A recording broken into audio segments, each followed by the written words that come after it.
Bonjour à tous, aujourd'hui on va parler dessin, on va parler création de personnages, on va parler univers Naruto, et on va parler de... je sais pas, on va parler plein de choses en fait.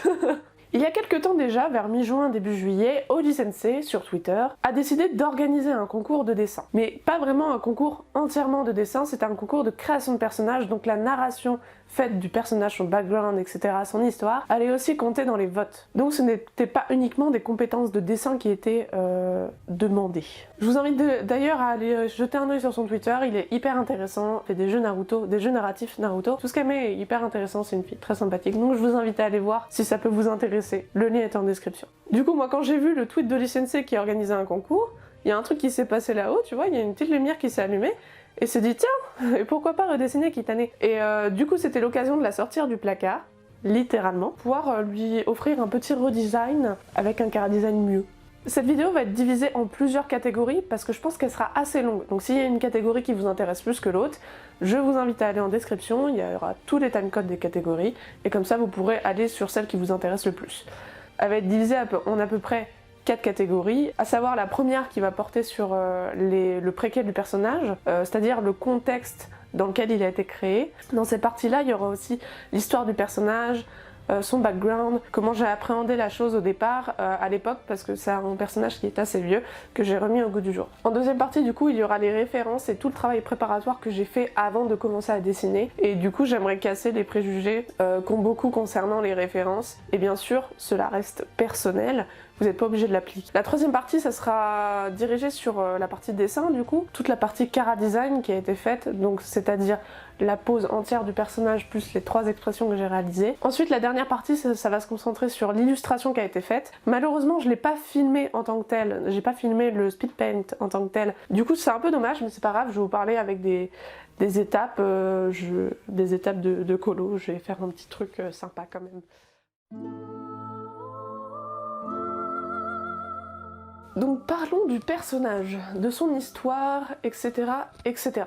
Ce qu'il faut savoir, c'est que ce personnage-là, je l'ai créé déjà il y a un paquet d'années, c'est mon tout premier original character, oh cet accent anglais. Donc c'est vraiment le tout premier, et j'y attache vraiment une importance quand même assez grande, puisque c'est le premier.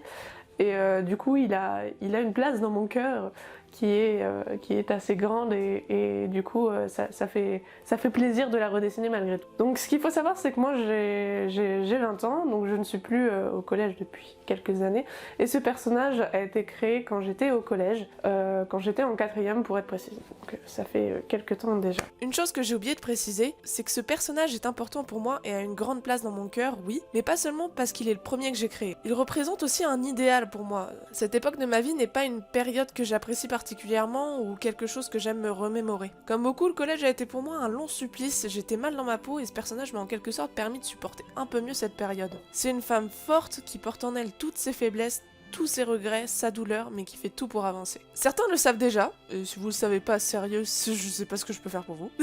J'adore particulièrement Kakashi. Vraiment, il est dans ma crush list depuis si longtemps que j'ai oublié de compter à quelle époque réellement elle avait été créée cette liste, c'est un truc de fou.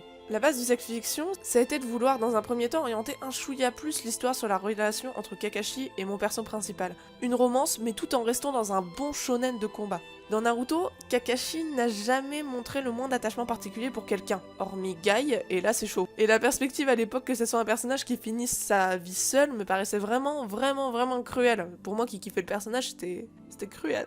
Je voulais donc essayer de faire quelque chose pour y remédier à travers ma fiction et mon personnage principal.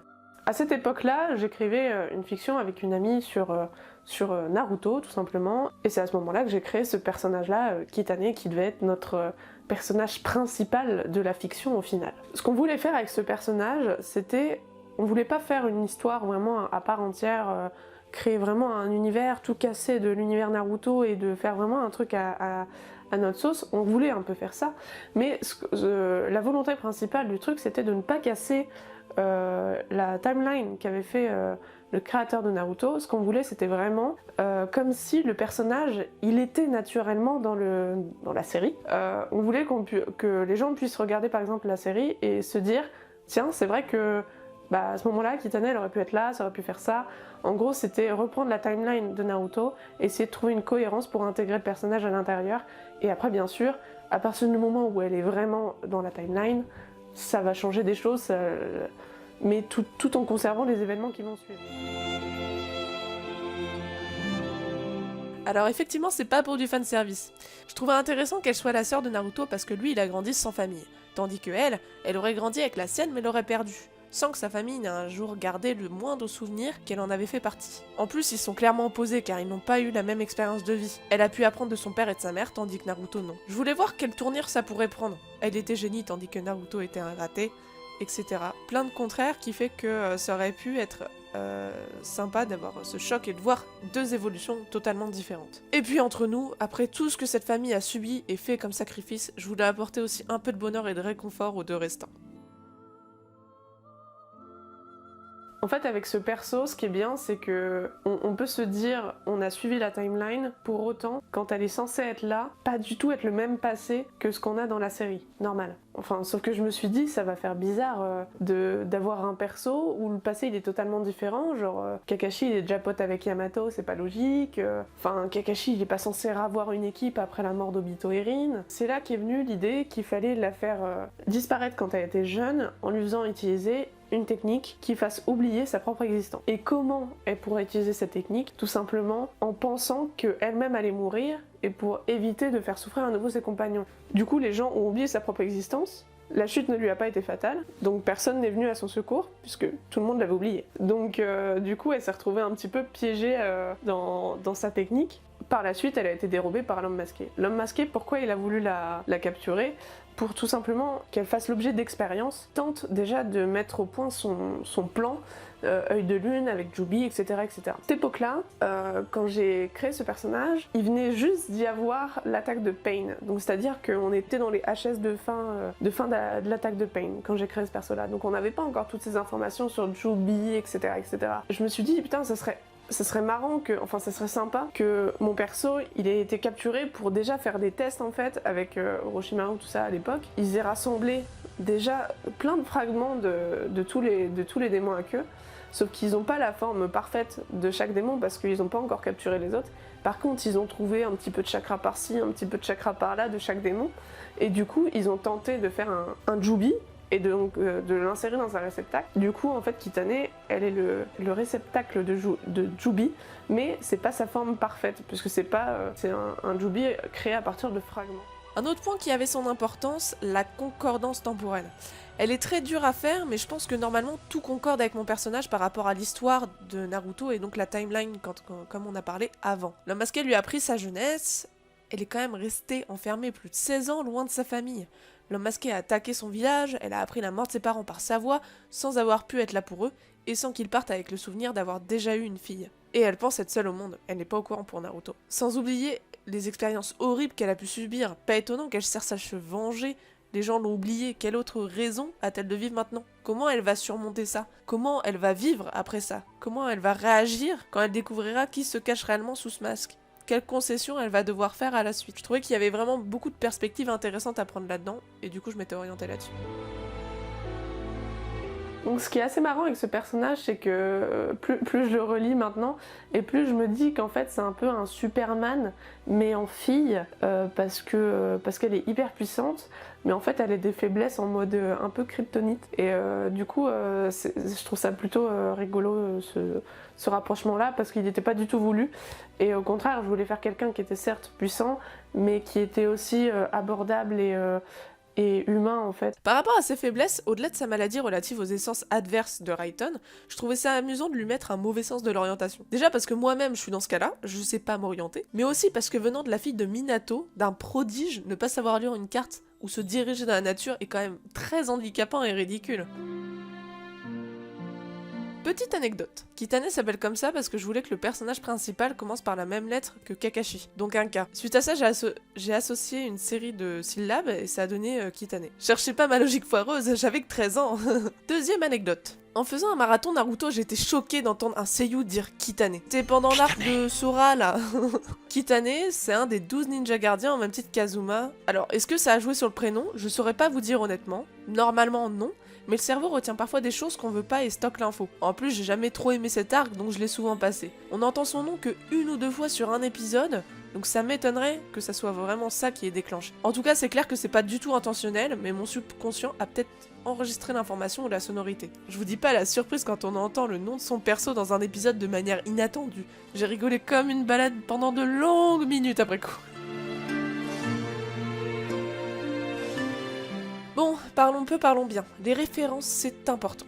Et je sais que beaucoup d'amateurs diront le contraire, mais sachez une chose, même les pros, les animateurs et tout ce qui touche au dessin ou au visuel utilisent des références. Même le dessinateur de JoJo utilise des poses références. Il se base sur des photographies de magazines de mode ou plein d'autres choses qui sont relatives à la culture artistique. On a besoin de références pour savoir où on va, pour valoriser son travail et tout plein d'autres choses. Donc, c'est pas un démon. C'est notre ami. Alors quand je vous dis référence, je pense que vous pensez immédiatement aux poses dispo sur Pinterest en grande quantité sur internet, et oui, clairement ça en fait partie. Personne n'invente des poses, c'est un grand mensonge ça d'ailleurs, mais on y reviendra un peu plus tard. Quand on parle de référence, on parle pas uniquement de ces dessins déjà dispo et plein de poses différentes. Si vous naviguez un peu plus, vous vous rendrez bien compte qu'il y a aussi des vraies personnes qui posent pour faire toutes sortes de poses différentes, comme de l'action, du chill, de l'assis, debout, du en mouvement, enfin il y en a vraiment pour tous les goûts. À ça on peut ajouter des références photos, des perspectives de caméra, de lumière, d'action, de mouvement, de style graphique, de décor. Attendez, vous aviez vraiment cru que les gens qui pondaient des décors se lançaient comme ça ?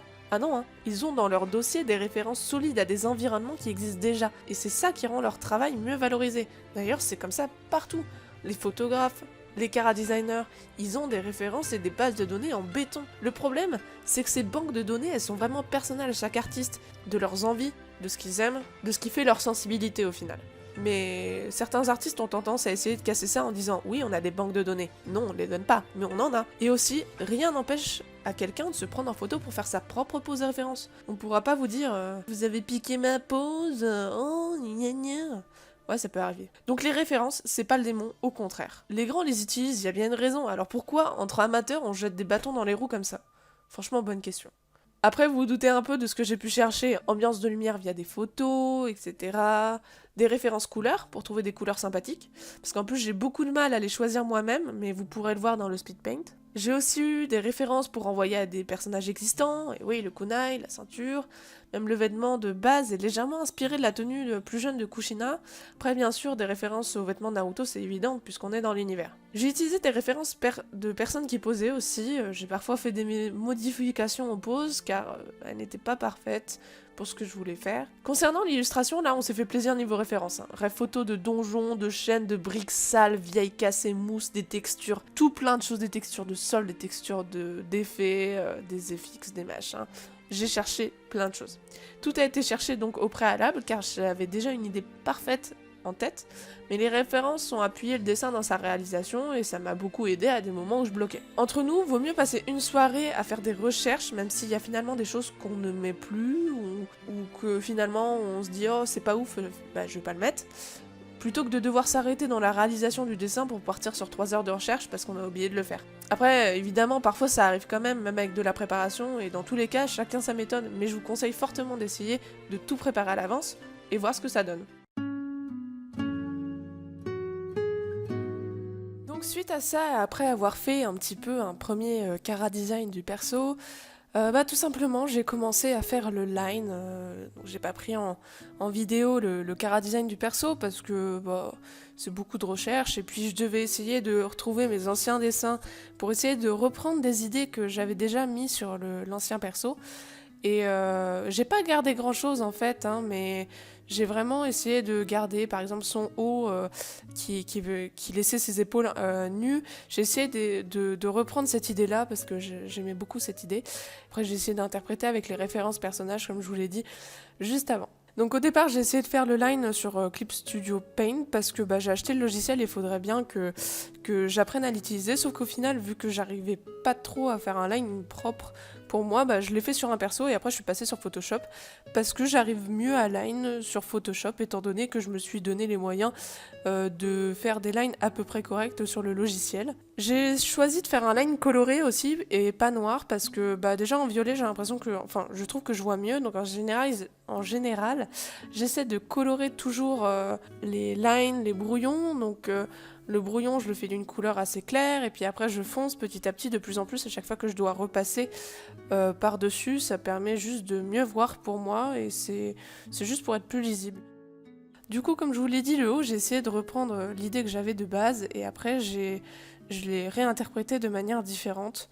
Parce qu'au début, c'était vraiment juste un haut et là, je l'ai plus fait en mode tunique. Parce que je trouvais qu'il manquait quelque chose sur le bas du perso. Euh, et je voulais pas lui faire une sorte de short ou ce truc comme ça. Je voulais vraiment avoir un legging noir qui arrive jusqu'au bas des genoux.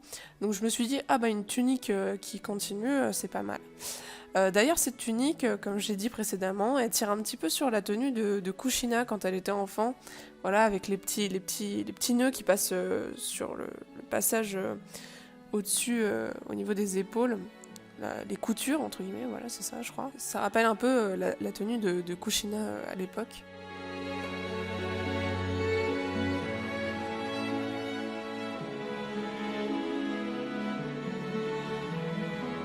Voilà, donc après, ça a été une question d'équilibre, de tenue. Comme je vous l'ai dit tout à l'heure, au début, ça devait pas être une tunique, mais finalement, j'ai décidé que ça serait une tunique parce que je trouvais que niveau équilibre du perso, il manquait des choses, il y avait des trucs qui n'allaient pas, etc.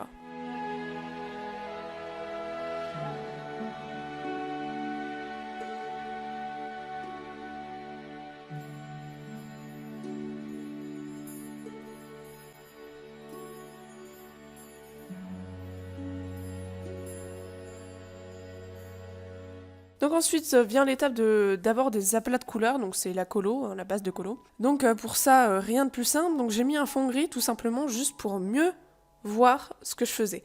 Parce que quand on va appliquer des couleurs claires sur un fond blanc, vous allez rien voir si vous débordez ou pas. Donc là, vous pouvez voir toutes les images en fait qui sont disposées sur le Photoshop. Ça va être toutes les images qui vont me servir avec les références de couleurs. Comme je vous l'ai dit, j'arrive jamais à choisir des couleurs qui sont bien, ou soit elles sont trop flashy, etc.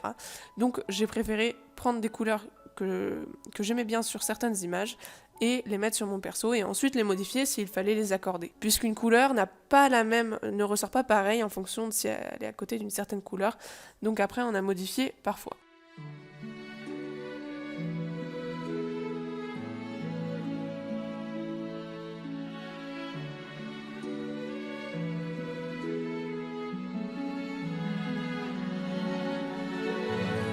Et en mettant les deux photos à côté, moi je trouvais vraiment que la ressemblance elle était assez frappante. Genre je sais pas, elle avait un peu le sourire de sa mère, tout ça, les yeux de son père, machin. Donc j'étais là en mode ah non, c'est trop mignon.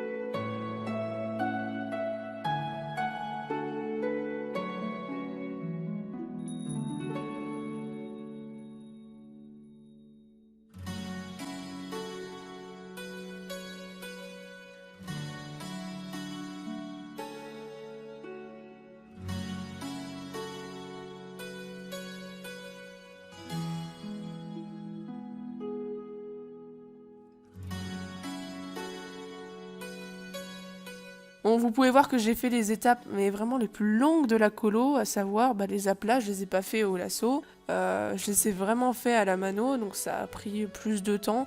Mais je voulais vraiment faire ça vers ça propre parce que mon lasso n'arrêtait pas de bugger à ce moment-là. Je sais pas, il me faisait un contour progressif en pixel art, j'ai jamais compris le truc. Donc ça débordait de partout, c'était moche.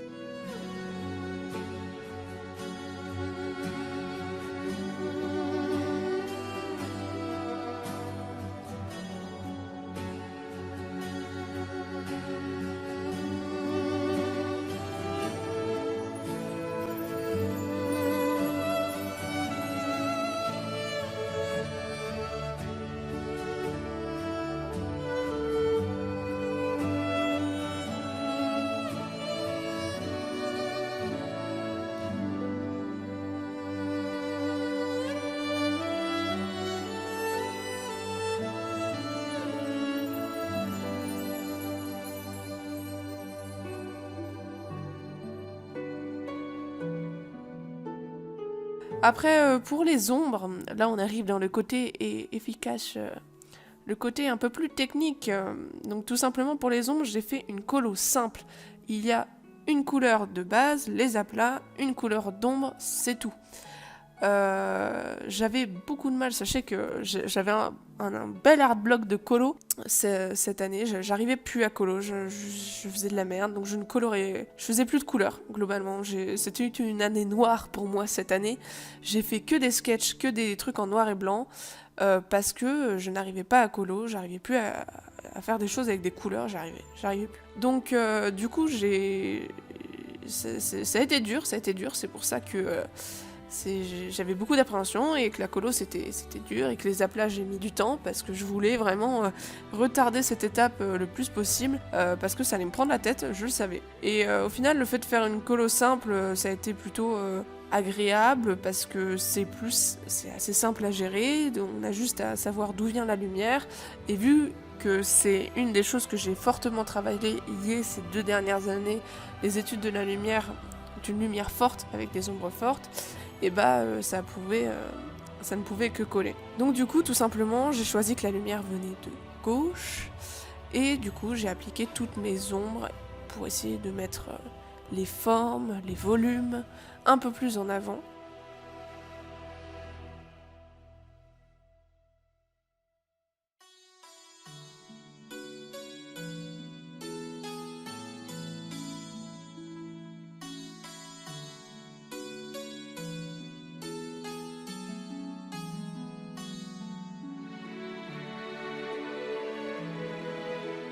Après, j'ai coloré mon line, ouais, première fois que je fais ça, je fais enfin ce que vous m'avez dit de faire depuis déjà 5-6 ans. Voilà, j'avais déjà eu plein de commentaires en mode « Oh, tu devrais essayer de colorer ton line et tout ». Et c'est en faisant le dessin, je fais « Oh, vas-y, go, je vais essayer de colorer un peu le line en fonction de la partie qu'elle touche, donc la peau, mettre un truc clair, etc. » Et au final, ça rend vraiment super bien, donc je dis pas ça que je ferais ça sur toutes les colos, mais en tout cas pour ce perso-là, c'était cool.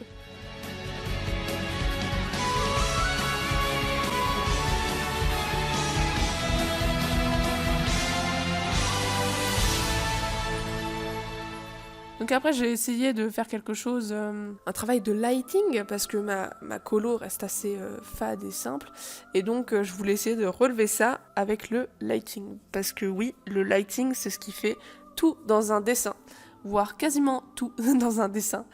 Voilà, on peut avoir la colo la plus basique en aplat du monde. Si vous avez un bon lighting, ça peut rendre vraiment bien. Donc là pareil, vous voyez, j'ai tout gommé à la main, j'ai tout gommé les contours à la main, alors qu'il y avait 1000 fois plus rapide de faire ça, mais je voulais vraiment retarder l'étape. Donc tout simplement, on applique une couleur foncée avec un masque de fusion. Après j'ai voulu tenter des lucioles, ouais, c'est pas ouf, j'ai enlevé après. Là après c'était beaucoup de tests que je faisais, hein. Donc pour l'ombre, on applique vraiment une couleur foncé, on met un masque de fusion du type produit, assombrir, etc., etc. Vous choisissez celui qui va le mieux et vous gommez les espaces où il doit y avoir de la lumière en fait, où la lumière est en mode ok, ça passe. Vous pouvez voir aussi là sur la gauche, bam, justement on parlait de références, ça c'est les références que j'ai pu avoir pour le lighting de cette pose là, de cette expression là.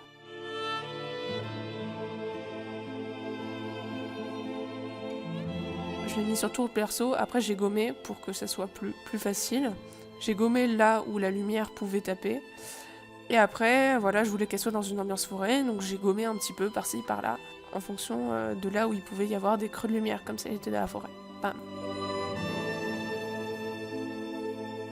Donc ensuite j'ai fait exactement la même chose pour tous les persos, à défaut que la pose de combat était un peu plus particulière parce que là on était sur une lumière qui venait de l'orbe tourbillonnant qui allait être au centre de ses mains. Donc la lumière devait s'adapter par rapport à ça et les ombres aussi. Et donc là c'était un petit peu plus technique, mais voilà. Et toujours après les fameuses références, vous pouvez le voir sur le côté, genre il y en a qui passent en fonction pour m'aider.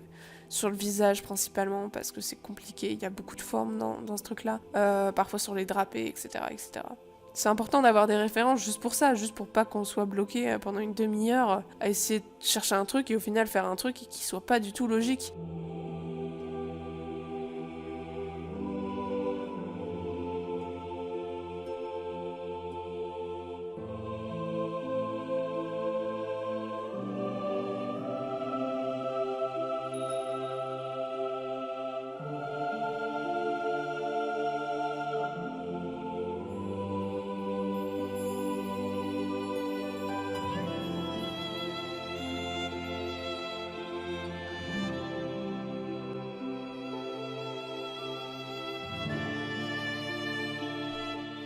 Une lumière qu'on cale en addition, ou en superposition ou en éclaircir, comme vous voulez, pour faire cette lumière intense qui vient.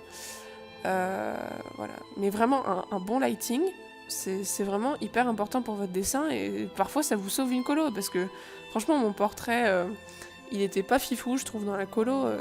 Il y avait quasiment rien à faire et le fait que le lighting vienne de derrière, bah ça soulage un peu quoi, ça fait plaisir au regard parce que sinon la colo sans ces effets de lighting que j'ai rajoutés, c'est 2 effets, une ombre, une lumière mis avec des options de fusion, bah sans ces 2 effets là, c'est assez fade.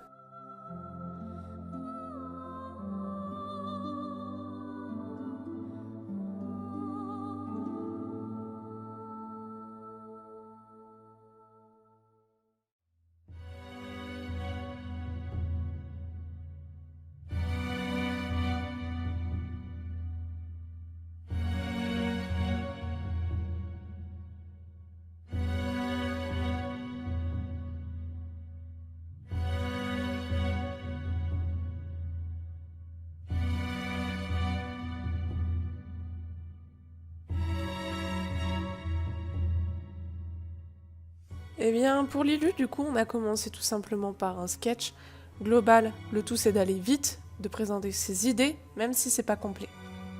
Ensuite, j'ai commencé le line du décor. Ça a été très long parce que les briques obligent et les chaînes, c'est super long. Ensuite, on ajoute la colo du perso. C'est le premier que j'ai fait avec ses ombres. Ensuite, on fait la même chose avec le décor que j'ai un peu plus poussé. On travaille les premières textures en même temps que la colo de base. Ensuite, on commence à poser une ambiance sombre, à commencer l'ambiance du décor, les ombres. On commence encore à mettre plus d'ombre au niveau du décor. On commence vraiment le lighting du décor sur cette partie-là. On ajoute l'ambiance pesante qui doit régner via le cercle, la luminosité de base. On commence à ajouter un peu de lumière qui vient de l'extérieur sur l'ensemble du décor. On ajoute l'ambiance orangée qui est censée venir un peu sur le décor.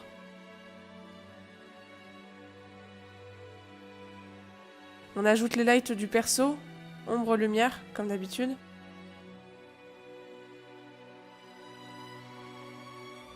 La lumière de la fenêtre qui passe au travers des barreaux. Un peu d'ambiance également sur les chaînes, car la lumière tape aussi dessus. Et pour finir, on ajoute du flou de profondeur. Flouter l'avant-plan afin de donner une certaine perspective et une certaine profondeur au dessin. C'est donc ainsi que Kitane est né. J'espère que le personnage vous plaît. J'espère que mes dessins vous auront plu et qu'ils auront réussi à vous faire ressentir des choses, car c'était également l'objectif principal, notamment sur l'illustration, car j'ai essayé d'y intégrer une véritable émotion, une véritable ambiance.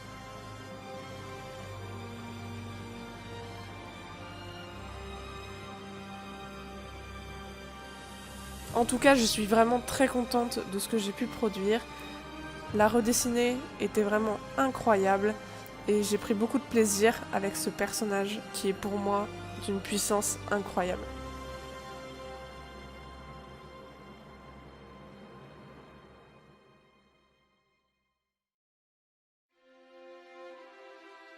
Alors la vidéo touche à sa fin, mais avant de conclure et de finir, je voulais avant tout remercier vraiment Oli pour avoir organisé ce concours, parce que mine de rien, c'est en organisant ce concours que ça a débloqué pas mal de choses chez moi au niveau du dessin, au niveau de la coloration, comme je vous l'avais dit un peu plus tôt. C'est ce concours qui m'a permis de débloquer cette partie-là, et je lui en suis du coup très reconnaissante. À l'heure actuelle, le concours est déjà terminé, et j'ai l'heureux plaisir de vous dire que mon personnage a gagné la finale. Et donc c'est mon personnage qui est sorti du lot. Donc vraiment, je tiens à remercier tous ceux qui ont voté pour mon personnage, et je suis vraiment hyper contente qu'il vous ait autant plu. Je suis vraiment super heureuse parce que j'y tiens vraiment énormément à ce personnage, et je suis vraiment contente qu'il ait plu à autant de monde, à autant de personnes, et qu'il ait vraiment fait et qu'il ait vraiment plu à autant de personnes. C'est assez fou. Voilà, j'espère que cette vidéo vous aura plu parce qu'elle était très longue à faire. Je répète pas mal de choses. J'espère qu'elle vous aura aidé, qu'elle vous aura apporté des informations intéressantes, puisque c'était l'objectif quand même. Sur ce, n'hésitez pas à commenter la vidéo pour donner votre avis, justement, si elle était compréhensible, si elle était bien, tout simplement, en fait. Voilà, n'hésitez pas à donner des axes d'amélioration si vous en avez. N'hésitez pas également à donner votre avis sur le personnage, ainsi que le dessin en lui-même, l'illustration, etc. N'hésitez pas à donner un avis complet sur mon perso, et même si vous n'appréciez pas mon perso, je suis vraiment hyper ouverte à des retours tant qu'ils sont argumentés, et pourquoi pas un débat sur une orientation qui aurait pu être prise ou non. Sur ce, je vous dis à bientôt tout le monde. Encore merci à vous d'avoir regardé cette vidéo et d'avoir voté pour le personnage. Sur ce, je vous dis à bientôt tout le monde. Salut tout le monde, bye bye.